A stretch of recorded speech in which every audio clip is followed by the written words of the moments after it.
દેશભરમાં ડિજિટલ રાજકારણનો નવો ટ્રેન્ડ જોવા મળી રહ્યો છે. કોક્રોચ જનતા પાર્ટી એટલે કે સીજેપી સોશિયલ મીડિયામાં જબરદસ્ત વાયરલ થઈ છે. માત્ર 24 કલાકમાં જ પાર્ટીના ઇન્સ્ટાગ્રામ ફોલોવર બમણા થઈને 1.93 કરોડ સુધી પહોંચી ગયા છે, જે હવે ઘણી મોટી રાજકીય પાર્ટીઓ કરતાં પણ વધારે છે. બીજેપીના લગભગ 90 લાખ અને કોંગ્રેસના 1.34 કરોડ ફોલોવર્સ સામે સીજેપી આગળ નીકળી ગઈ છે. કોક્રોચ પાર્ટીના સ્થાપક અભિજીત દીપકે આરોપ લગાવ્યો છે કે પાર્ટીના ઇન્સ્ટાગ્રામ એકાઉન્ટને પણ હેક કરવામાં પ્રયાસ થયો હતો. બીજી તરફ ગઈકાલે 21 મેના રોજ પાર્ટીનું એક્સ હેન્ડલ બ્લોક કરવામાં આવ્યું હતું. ત્યારબાદ તરત જ સંગઠને નવું એકાઉન્ટ બાંધીને તેનું નામ કોક્રોચ ઇઝ બેક રાખ્યું અને બાયોમાં લખ્યું કોક્રોચ ડોન્ટ ડાય.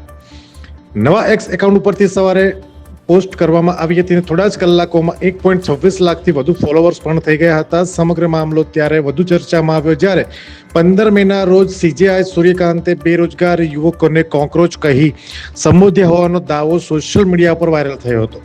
ત્યારથી આ મુદ્દો યુવાનોમાં ભારે ચર્ચા જગાવી રહ્યો છે અને દેશની રાજનીતિમાં પણ હલચલ મચાવી રહ્યો છે.